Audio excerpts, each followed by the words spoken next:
이제 평생 고용이라는 것도 조금씩 옛 이야기가 되어가 있어요. 라이프 스타일을 고정할 수 없게 돼 있어요. 그러다 보니까 자꾸 혼자 산다고 하는 얘기들이 많이 나와요. 우리가 살아가는 것도 옛날에 학연이나 지연인 이런 거 있지만 사회연이라고 하는 것이 점점 더 많아져요. 또 한 장소에 머물러 없는 게 많아져요. 그러니까 소유하지 않고 공유한다. 이런 생각을 갖는 게 우리 삶의 깊은 자리 속에 있다라고 하는 사실을 생각해 보면 공동체라고 하는 것은 옛날의 토르나 지역의 농촌사회 공동체처럼 이게 하나가 아니라 여러 개의 모습이 크고 작은 것이 합쳐져 있는 것이다 라고 우리가 넓게 생각해야 더 좋은 환경이나 장소를 만들어 갈 수 있다 이거예요. 이거는 공원에 넓은 데가 있는데 사람들이 적당히 거리를 떼고 있어요. 가까운 사람은 이렇게 있지만 그렇지 않은 사람들은 거리를 떼고 있어요. 저 그림이 의미하는 바가 뭡니까? 소통의 온오프 권한이 나한테 있다. 각자에게 있다.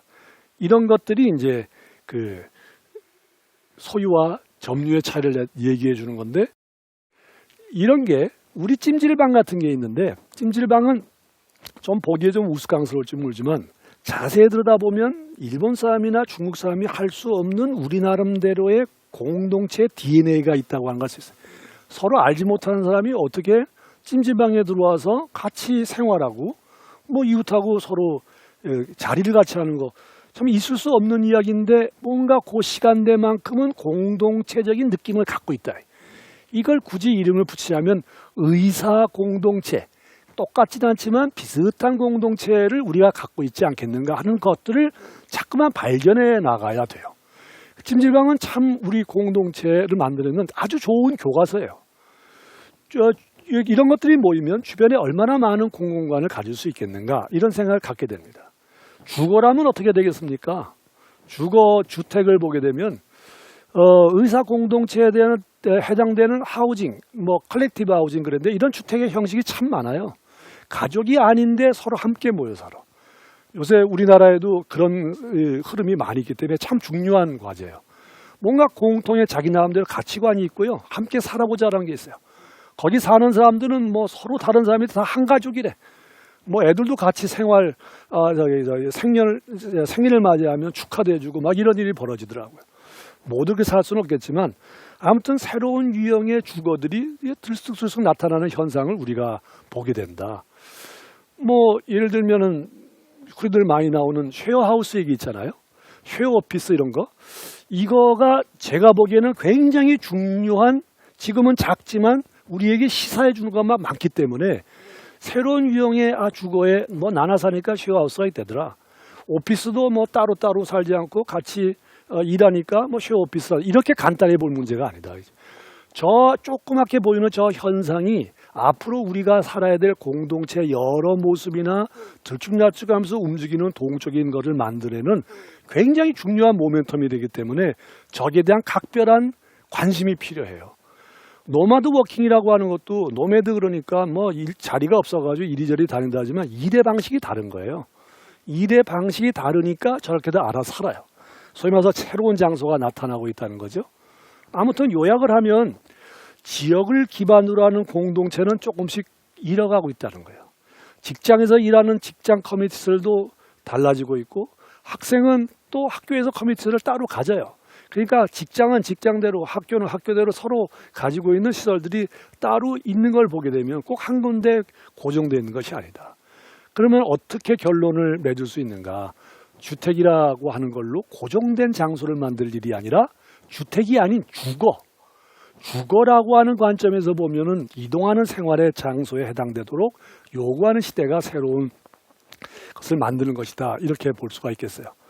여기 거의 이 프로젝트는 사실은 제가 4학년 학생에게 이 과제를 주기 위해서 만든 겁니다. 자세히 보이지는 않겠지만 학생 작품을 가지고 간 거기 때문에 저기 보면 같은 주거라도 사람들이 어떻게 살아야 되고 만나고 할 수 있는가라는 지금까지의 여러 온오프 할 수 있는 그런 공동체를 만들면 어떤 주거가 있을까 이렇게 생각해요.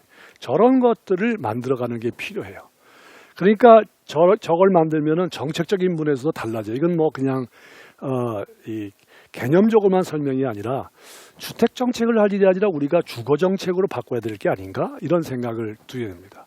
그러면 지금과 같이 공간은 사회적이다는 말은 다른 것을 얘기하기보다 내 몸 주변이 이 주거의 집합이 된다 이렇게 볼 수가 있죠.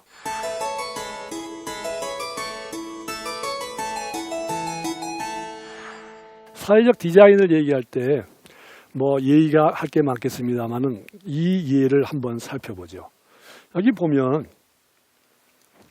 이 한 중학교에 교정의 일부를 농원으로 바꿨는데 이게 이 학교가 문제가 많았던 것 같아요. 아이들도 여러 인종들이 살고 있고 서로 언쟁도 하고 다툼이 있고 공부가 잘 안 되는 중학교였는데 한 교사가 이거를 해결하기 위해서 그 교정의 일부를 농원으로 바꿨어요. 그래가지고 뭔가 함께 먹을 수 있는 교정으로 만들자라고 해서 바꿨답니다. 바꾼 다음부터는 아이들이 달라졌어요. 먹을거리로 재배하고 식사하는 것도 교육하고 그러다 보니까 3년간 300명의 학생인가?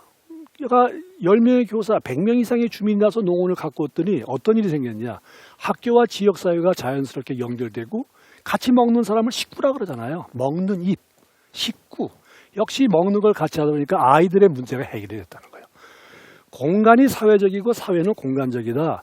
이게 멋들어진 얘기처럼 들릴지 모르지만 저런 걸 두고 얘기하는 것이다. 저렇게 두고 보니까 사회와 공간이 달라지고. 그러니까 이 공간이 사람의 생각과 행동을 새롭게 바꿔줄 수 있다. 우리가 지금 이런 거를 지혜를 가져서 생각해야 될 거예요. 공간이란 뭐냐? 이게 때로는 사회적 갈등을 일으키지만 그거를 조종하는 것도 공간이다라고 하는 사고를 가져야 돼요. 제가 건축을 정말 강조하는 이유가 멋있는 집을 짓는 건축가들을 잘 인정해 주세요. 이 뜻이 아니에요. 모든 사람이 다 건축가예요. 태생이 인간의 본성 자체가 건축가예요. 그러니까 모두 공간에서 알아야 돼요. 이 갈등을 조정하는데 같이 참여해야 된다 이거죠. 또한 건축은 뭐냐? 사회적 수제품이에요.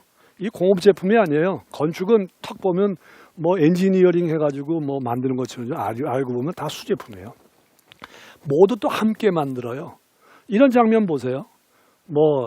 아프리카에 어디에 뒤에 있는 사택 만들어준다고 어머니들이 와가지고 전부 다 같이 일하고 있는 거예요. 함께 짓는 거예요. 노무동원한 게 아니에요. 자기의 아이들을 가리키는 선생님 집은 우리가 지어주겠다라고 해서 함께 짓는 거예요. 이게 뭘 얘기하는 겁니까? 건축물이라고 하는 것은 사회 전체가 만드는 거예요. 철근 콘크리트로 배근을 해서 짓는다. 저거 기계로 하지 않아요. 전부 다 사람의 손으로 휘어요. 사람의 손이 안 간 데가 없어요. 그 다음에 이제 모든 공정이 다 사람의 손이고 콘크리트를 부을 때도 그렇고 창을 붙일 때도 기계가 올린 것처럼 보이지만 다 사람의 손이 가는 거다. 그래서 제가 수제품이라 그런 거예요. 우리가 가우디 얘기하면서 가우디가 훌륭하다 그러지만 가우디가 만든 이 공원이 있어요. 규엘 공원이라고 많은 한국 사람들이 가보셨을 겁니다. 저기에 이제 벤치가 있고 구불구불한데 가우디가 물론 그리고 계획을 했죠. 그런데 생각을 해보세요. 저기에 있는 저 난간에 저 타일을 붙인 사람은 누구냐? 저 타일도 전부 폐타일이에요. 버려진 거 주워다가 가우디 선생님이 지시한 대로 이렇게 붙이는 그 사람들이 그냥 일당 맞고 한 사람이 아니라 정말 그 사람의 마음속에 동감이 갔기 때문에 하나하나 정성이 붙인 거예요. 저런 것들을 보게 되면 건축물이라고 하는 것은 수제품이다. 또 가우디 하니까 누구나 다 잘 아시는 게 있죠. 사그라다 파밀리아. 저 장면을 보시면요. 저거 전부 다 사람이 저걸 들어 올려가지고 그거 끼는 거는 사람이 끼어요. 그 높은 데 올라가서. 얼마나 거대한 수제품입니까? 모두 함께하는. 저 장면이 저기 있는 일하는 노동자의 일입니까? 이 사회 전체가 바라고 있는 바를 하고 있는 거죠. 그러니까 이런 여러 가지 생각해 볼 때 건축물이라는 것은 다 함께 짓는 거예요. 좀 그런 생각이 필요해 정말로. 옛날처럼 저건 전문가가 짓는 거 그건 근대적 20세기 사고예요. 21세기 사고는 그렇게 하면 안 돼. 건축가가 설계하고 시공사도 있고 기술사, 콘크리트 치는 사람, 타일 붙이는 사람, 공무원 모두가 다 함께 짓는 거예요. 얼마나 대단한 수제품입니까? 그러면서 그 수제품이 도시의 얼굴이 돼요. 여기 이제 윤동주 문학관이 있어요. 윤동주 문학관에 대해서는 소개가 많이 됐어요. 저거 윤동주하고 상관없는 그냥 탱크예요. 물탱크 가압장의 물탱크예요. 우연히 발견했다 보니까 저기에 물때가 묻었어요.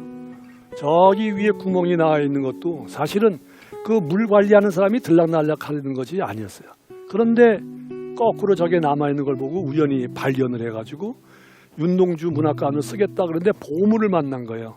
저기 있는 저 물때가 윤동주가 갇혀있던 후쿠오카 형무소로 사람들이 생각하는 거예요. 사실 후쿠오카 형무소가 아무 상관이 없어요. 자리도 그렇고. 근데 대한민국 모든 사람이 저거는 윤동주가 붙잡혀 있던 후쿠오카 형무소라고 이해를 하는 거예요. 왜 그럴까요?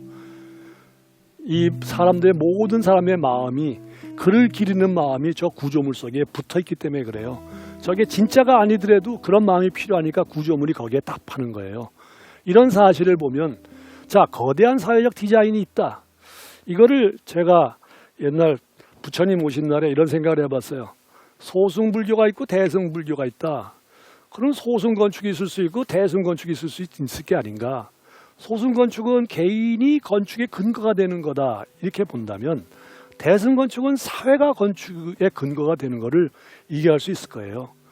이렇게 보면 이 사회가 대승건축을 해야 될 때가 있지 않겠습니까? 승이라고 하는 게 뭐죠? 수레. 큰 수레 대승은 모든 중생을 모두 태운다 그랬어요. 그게 왜 불교뿐이겠어요? 건축물도 거대한 사회적 디자인이 그거를 우리 모두가 탈 수 있는 거를 만들어야 될 책임이 있지 않느냐. 그리고 후계 우리 자손들한테 넘겨야 되지 않겠어요? 사그라다 파밀리아 얘기는 참 열심히들 얘기해요. 남의 나라 건데도 부러워하고 뭐 감탄을 해요. 그런데 배워야 될 교훈이 있어요. 저거는 가우디에게만 주어진 게 아니에요. 자꾸만 우리는 가우디라는 건축가에게만 쏠리는데 그뿐만 아니라 저거를 짓게 해준 사회가 훌륭하다. 저거를 지은 거는 무슨 바티칸을 지으라는 것도 아니고 바르셀로나 시 교구에서 지라고 하는 것도 아니에요. 아주 조그만 서점에 신앙이 있는 사람들이 뭘 하자로다 조그만 지려다가 가우디가 큰 걸 들어오니까 돈은 어떡하고 하다가 자, 지을 때까지 우리 져보자 이래가지고 시작된 거예요. 100년 지으려고 만든 게 아니에요. 200년도도 짓겠다. 그 사회가 훌륭하다 이 말이죠. 그런 걸 보고 감탄하니 저 사그라다 파밀리아는 얼마나 큰 대승 건축입니까? 그거의 감동을 우리가 갖고 배워야 돼요.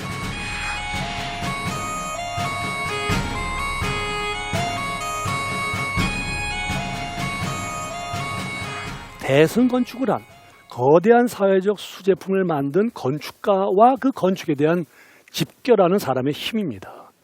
저런 장면을 보고 우리가 앞으로 이 사회가 공동체란 말을 여러 공동체에 관한 공간, 그다음에 새로 만들어지는 여러 개인의 그게 온오프할 수 있는 그런 다양한 공간을 만들어주는 것 외에도 사회 전체의 의지와 이런 것들이 만들어지고 사회 문제를 공간적으로 해결한 크고 작은 것들이 있으면 좋겠다. 저 사그라다 파밀리아에는 저런 건물을 짓자는 게 아니라 저런 마음으로 농촌에 있는 어떤 마을, 학교에 있는 어떤 문제를 이렇게 해결하도록 배워야겠다라고 하는 게 오늘 강의의 주된 목적이었습니다. 이것으로 지식의 기쁨을 마치겠습니다.